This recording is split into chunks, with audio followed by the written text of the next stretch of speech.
যখন আল্লাহ পাক কাউকে ভালোবাসেন তখন জিবরাইল আলাইহিস সালামকে ডেকে নিয়ে আসেন, ডেকে নিয়ে এসে বলেন যে পৃথিবীতে অমুকের পুত্র অমুক, তাকে আমি ভালোবাসি, হে জিবরাইল তুমিও তাকে ভালোবাসো।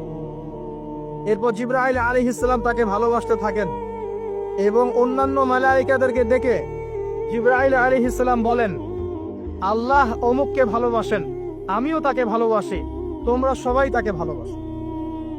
এরপর সমস্ত ফেরেশতারা তাকে ভালোবাসতে শুরু করে।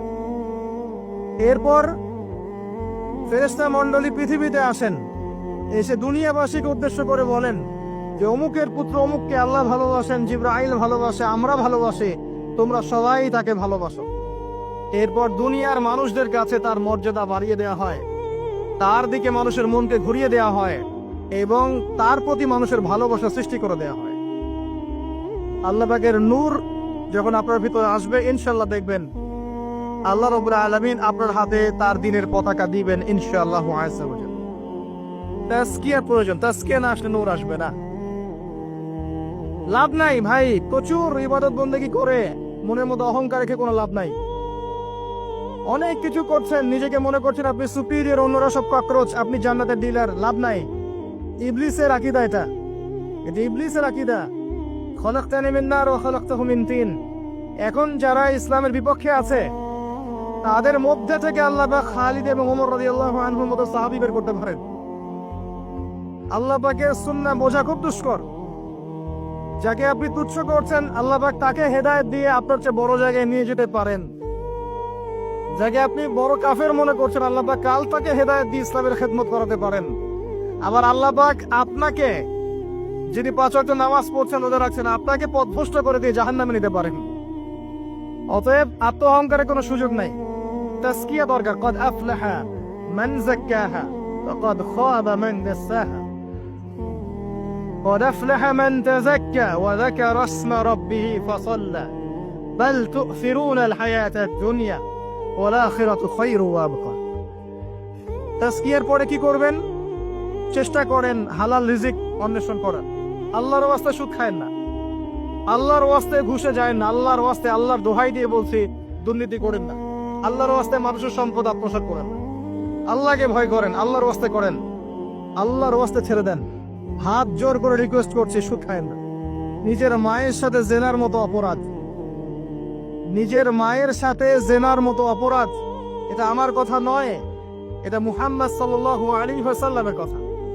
যাকে কবরে আপনাকে দেখানো হবে, যিনি আপনার জন্য সুপারিশ করবেন কাল কিয়ামতের মাঠে, যিনি আপনার জন্য হাউজে কাউসারের পানি নিয়ে দাঁড়িয়ে থাকবেন, আপনার উসওয়াতুল হাসানা, সেই মুহাম্মদ সাল্লাল্লাহু আলাইহি ওয়াসাল্লামের কথা।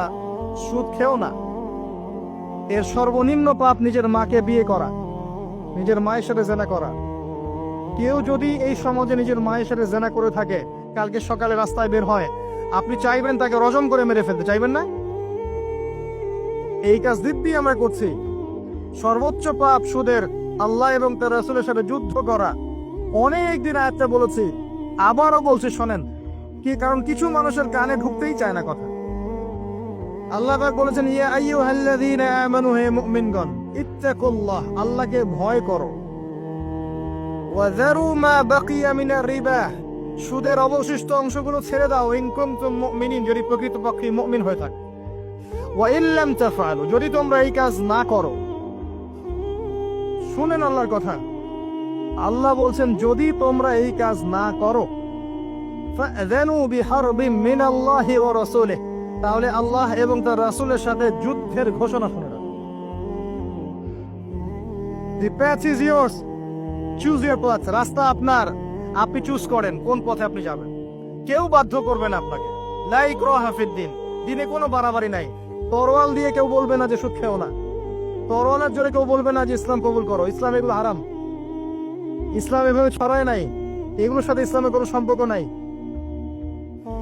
ইসলামের নামে যারা সন্ত্রাসবাদ ছড়িয়েছে এবং জঙ্গিবাদ ছড়িয়েছে, এগুলোর সাথে ইসলামের কোনো সম্পর্ক নাই।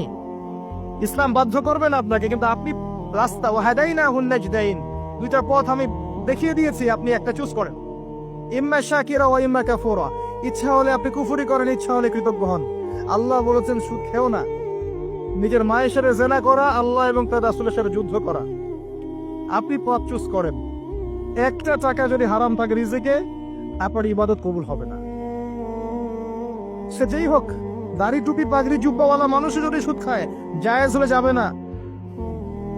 পৃথিবীর সমস্ত মানুষ যদি ভোটাভুটি করে যে সুদ হালাল, হালাল হয়ে যাবে না। পরিবারের হালাল রিজিকের ব্যবস্থা করেন।